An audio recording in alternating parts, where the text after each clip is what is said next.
बिस्मिल्लाहिर्रहमानिर्रहीम, अस्सलाम वालेकुम। मैं हूं अरमान साबिर। मैं हूं बिलाल अहमद। जो बाइडन का एक बयान आया है जिसने पाकिस्तान में एक तरह से तहलका मचा दिया है, और वो जो बयान है वो न्यूक्लियर वेपन्स के बारे में, पाकिस्तान के जौहरी हथियारों से मुताल्लिक है। और पाकिस्तान को कहा गया है, जो बाइडन ने पाकिस्तान को कहा है कि ये एक ख़तरनाक तरीन मुल्क है जौहरी हथियारों के हवाले से। और आपको हैरानी हो इस रही है? हैरानी क्या हो रही है, ये एक कहा जाता है कि एक रिस्पॉन्सिबल कंट्री है, उसकी तरफ से, उसके देखिए, मेरे लिए सदर तो की तरफ से इस नहीं तरह नहीं का नहीं बयान। मेरे लिए कोई हैरानी नहीं है।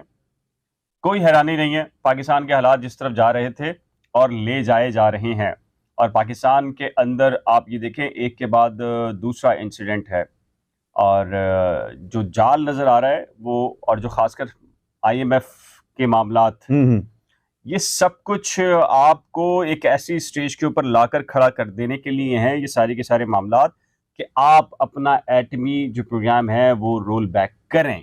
90s में CTBT और बिल्कुल पता नहीं क्या कुछ चला बिल्कुल था ना। सही बात है। ये बार बार जो है वो इस तरह के प्रेशर्स आते हैं अमेरिका की तरफ से भी और यूरोपियन कंट्रीज की तरफ से कि, और खास तौर पे अमेरिका अमेरिका को अभी जो आप है वो ग्रे वो बहुत लिस्ट से ज्यादा। निकल रहे थे ना। अभी अभी आप वो सोच रहे थे ना, अभी एक्चुअली आप ग्रे लिस्ट से निकल के ब्लैक में नहीं, और ब्लैक से नहीं, आप बिल्कुल क्लियर हो जाएंगे, आपके यूरोप से बड़े अच्छे ताल्लुकात हो जाएंगे, और आपकी तिजारत बढ़ जाएगी, और आपका जरा मुबादला बढ़ ये भी तो हो जाएगा। सकता है ना कि ये यूरोपियन कंट्री की तरफ से जो बिलावल साहब गए थे और उन्होंने एक जो है वो कश्मीर के फेवर में बयान दिलवा दिया है, तो ये भी एक हो सकता है कि इंडिया, ज़ाहिर है इंडिया जो है वो, देखिए देखिए देखिए देखिए देखिए इंडिया का बहुत अच्छा एलाई है साउथ अफ्रीका, पाकिस्तान का एलाई बिल्कुल भी नहीं है। देखें हम ये देखें देखें समझते हैं कि हमारा बहुत अच्छा दोस्त है, कभी भी नहीं है। हुआ ये है कि रशिया ब्लॉक है, एक अमेरिका ब्लॉक है, ठीक है। रशियन ब्लॉक के अंदर जाहिर है कि इस वक्त ईरान की तरफ भी है, टर्की भी उस तरफ देखता है, बहुत सारे और ममालिक बिल्कुल भी ठीक देख है। रहे होते हैं। और चाइना भी तकरीबन रशिया ब्लॉक और plus Russian bloc to China और चाइना टू रशियन ब्लॉक से सारे मामला है ना। अब इंडिया के मामला भी रशिया से बेहतर हो रहे हैं, अब इंडिया के अमेरिका से बेहतर हैं। अमेरिका जो है वो इंडिया को इसमें एशिया टारगेट के तौर के ऊपर देखता है। इंडिया ने आंखें दिखाई हैं अमेरिका को। F-16 पर $420 मिलियन गालिबन पाकिस्तान को दिए हैं उन्होंने। और इंडिया ने कहा कि ये क्या है भाई, आप हमसे, हमारे सबसे ज्यादा बड़े इत्तेहादी हैं, बिल्कुल सही बात है। और हम आपको सपोर्ट करते हैं, चीन में भी, रशिया में भी, दीगर ममालिक के अंदर भी, और आपने ये जो पाकिस्तान को F-16 पे दे दिए। फिर दूसरा क्या किया है? देखें, F-16 पर रकम देना इतना बड़ा मसला नहीं था जितना बड़ा कश्मीर के कॉज के ऊपर आकर। एग्जैक्टली असल मामला यही है, बोन ऑफ हाँ, कंटेंशन यही है। अच्छा, दूसरी बात यह है कि अगर आप जो बाइडन को के पूरे बयान को देखें तो उसमें उन्होंने जो है वो आगे जाके ये भी बोला है कि जी अमेरिका जो है, जो इस वक्त ग्लोबली जिस तरह से हालात तब्दील हो रहे हैं और दुनिया जिस तरफ जा रही है, इन मसाइल से अगर कोई निकाल सकता है, कोई इनको लीड कर सकता है, वो तो अमेरिका ही है। और अमेरिका के पास इसका हल है। चाइना भी कोशिश कर रहा है, चाइना भी फिगर आउट कर रहा है इसको, मामलात को देखने के लिए उसका तयन कर रहा है। लेकिन चाइना फिर ये भी देख रहा है कि उसको जो है वो रशिया से कैसे ताल्लुकात करने चाहिए, उसको पाकिस्तान से कैसे ताल्लुकात रखने चाहिए, उसको इंडिया से कैसे ताल्लुकात रखने चाहिए। और वो कुछ मसाइल में घिरा भी हुआ है जिसकी वजह से वो शायद लीड करने की पोजीशन में नहीं है। इस तरह से उन्होंने असल देखें, असल जो भड़ास निकाल रहे हैं वो चाइना के ऊपर निकाल रहे हैं कि चाइना और पाकिस्तान की जो दोस्ती हो रही है, एक एक मामला, एक फैक्टर उसका ये भी है, जो कश्मीर का मामला है वो भी है, और चाइना और पाकिस्तान की बढ़ती हुई जो दोस्ती है वो भी है। मैं तो इस तनाजुर में रशिया को बड़ा इंपॉर्टेंट देख रहा हूँ अरमान भाई। ये जो इमरान खान का साइफर और ये सारा जो तहरीक, इमरान खान की तंजीम, और फिर उसके बाद ये सारा मामला हुआ, देखें, और जल्दी का काम जो है यूक्रेन की जंग ने कर दिया है। यूक्रेन की जंग ने जो कुछ भी किया है, इसके बराह रास्त असरात जो है वो पाकिस्तान पर पड़े हैं, इंडिया में पड़े हैं, अमेरिका पर पड़े हैं, चाइना में पड़े हैं, बिल्कुल सही खुद बात रशिया है। के अंदर पड़े हैं, कई जर्नल्स रशिया के मारे गए हैं। मामला ये है कि इकोनॉमिक सिचुएशन बड़ी काफी बड़ी गड़बड़ हो गई है। खराब हुई है। अब ये देखें ना, मैं आपको बताऊं पाकिस्तान की तस्वीर क्या है पूरी दुनिया में।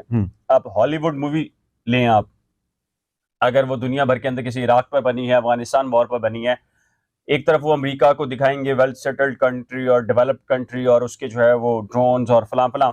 जब पाकिस्तान की बारी आएगी और खुदा न खास्ता आप दहशतगर्द सीन वाला दिखाएंगे, तो वो सबसे पहले क्या दिखाएंगे? दहशतगर्द दिखाएंगे। उसके बाद कोई रावलपिंडी का या छोटे से शहर का जो है वो एक भीड़ वाला जो बाजार होता है उसकी तस्वीर देंगे, ठेला दिखाएंगे, आपको साइकिल दिखाएंगे, ये कि यार ऐसा मुल्क जो हजूम की कैफियत का है, और ये बिल्कुल ही अनस्टेबल है ना, बिल्कुल ही बिल्कुल सही बात है। कुछ भी नहीं है इसके अंदर।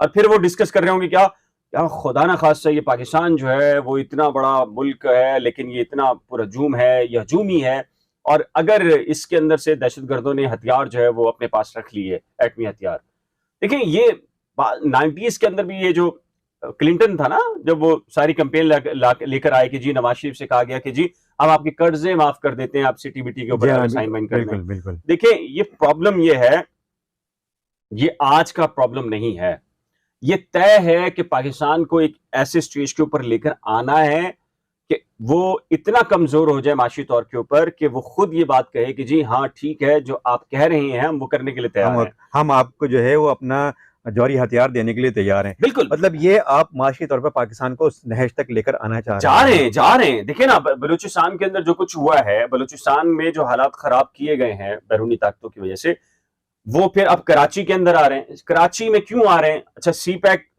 दिखता है कि जी गवादर में आ रहा है, भाई तो कराची में अटैक क्यों हो रहे हैं? तो बिलाल क्या ऐसा लगता नहीं है इस सिचुएशन में जो अब बयान आया है कि इमरान खान का बयान ये कुछ सही से नहीं लग रहा? देखिए, मैं फिर कह रहा हूं, मैं चाइना को इतनी इंपॉर्टेंस नहीं दे रहा, मैं रशिया को इंपॉर्टेंस दे रहा हूं, इसलिए कि रशिया जो है वो इस वक्त खुद वॉर में है, वॉर जोन के अंदर है। रशिया ने ये कहा है कि अगर हम पे ज्यादा वॉर छेड़ी गई, मैदान जंग बनाया गया, तो हम अपना एटमी हथियार चला देंगे, और भले से वॉशिंगटन उड़े या न्यूयॉर्क उड़े, ठीक है। उसके बाद ये सारा गेम हुआ है, ठीक है।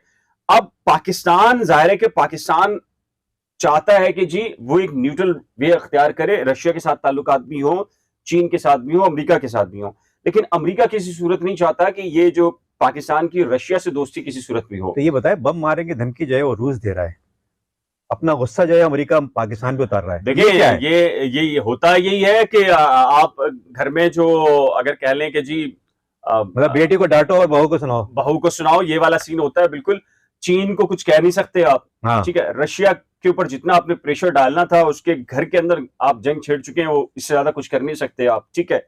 रशिया ने बदले के अंदर यूरोप को गैस तकरीबन बंद कर दी, और वो कह रहे हैं कि हम ये जो सर्दियां अब शुरू हो चुकी हैं इसमें वो मार देगा, चूंकि आपको पता है यूरोप तो बिल्कुल माइनस जो है वो माइनस चलता है, और उसके बाद तो गैस के बगैर गुजारा नहीं है। किसी और तरफ निकल जाएंगे। लेकिन हम जो बात कर रहे हैं वो कर रहे थे हम जो बाइडेन के बयान की, इसमें सबसे पहले मेरे ख्याल से जो रिएक्शन आया है वो इमरान खान का आया था। जी इमरान, और नवाज शरीफ ने भी बात की, नवाज शरीफ ने भी बात की है, उन्होंने भी मजम्मत की।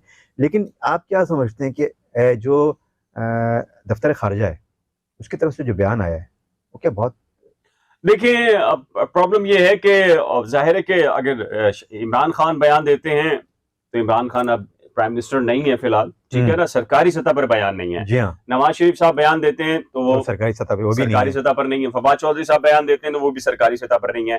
सरकारी सतह के ऊपर कौन है जी? शहबाज शरीफ साहब देते हैं, ये दफ्तर खारजा अगर बयान देता तो और ज्यादा वो बड़ा इंपॉर्टेंट होता है किसी भी मुल्क की, क्योंकि वो मुल्क की तर्जुमानी ना मुल्क के अंदर बल्कि पूरी दुनिया के अंदर करता है वो स्टेटमेंट। अनफॉर्चुनेटली इमरान खान यही तो बात कर रहा है कि यार हम एक अरसे तक इंडिया का नाम नहीं लेते रहे, हालांकि हर चीज के पीछे हमारा इंडिया मुलव्विस रहा। हम हमसाया ममालिक के बहुत सारे ममालिक ऐसे हैं जो पाकिस्तान के अंदर हालात खराब करने में मुलव्विस हैं किसी ना किसी तरीके से, हम उनका नाम नहीं लेते। पाकिस्तान स्टेट की सतह के ऊपर उनका नाम नहीं लेता। अमेरिका जो कुछ करता है पाकिस्तान उसका नाम भी नहीं लेता। इमरान खान के इस वाले बात से तो मैं मुत्तफिक हूं और मैं इनका हामी हूं कि भाई बात तो करनी चाहिए। अगर एक मुल्क आपकी खुद मुख्तियार, और आप कहते हैं कि जी आपकी खुद मुख्तियारी चैलेंज हो जाती है अगर आपके मुल्क के अंदर हो गई सीधी बात, पाकिस्तान आज अपना एटमी प्रोग्राम खत्म करे और ये सारे के सारे कर्जे और जितना क्राइसिस है पाकिस्तान के अंदर, फूड का हो, मईशत का हो, माशियात का हो, ये सारा खत्म हो सकता है और पूरी वही बैनुल अक़वामी क़ुव्वतें करेंगी। देखें ये, और देखें सदर अमेरिका का जो सदर होता है वो बगैर ऐसे नहीं बात कर सकता ना, मतलब कि उसने कोई उसके पीछे ना कुछ होगा, उसके पीछे टाइमिंग बड़ी इंपॉर्टेंट होती है। उसने बात करनी है तो कौन से लफ्ज का चुनाव करना होता है। फॉर एग्जांपल किसी के खिलाफ भी बात करनी है तो अल्फाज का चुनाव क्या होगा, हर अल्फाज के मैसेजेस डिफरेंट होते हैं, बिल्कुल सही बात है। पैगाम भी देने के कुछ दर्जे होते हैं ना, सख्त होगा, नरम होगा, सॉफ्ट होगा। ये जो पैगाम देना था उनको, ये बहुत क्लियर, ये जो पैगाम देना था उनको जो बाइडेन को, वो पाकिस्तान को उन्होंने दे दिया है, बल्कि पाकिस्तान को नहीं पूरी दुनिया को दे दिया है। अब पाकिस्तान उसको किस तरह से रिएक्ट करता है, पाकिस्तान किस हद तक जाता है और इसको जो डैमेज उनके बयान से हुआ है उसको किस तरह से रिपेयर करते हैं, ये अब आगे वक्त बताएगा। और व्लॉग जो है वो काफी तवील हो चुका है। जी हाँ। तो अब अगली व्लॉग में फिर मिलेंगे अरमान साबिर व्लॉग्स और currents affair with Bilal. Subscribe करना ना भूलिएगा। अगली वीडियो में फिर हाजिर होंगे। बहुत बहुत शुक्रिया। अल्लाह हाफिज जी, अल्लाह हाफिज।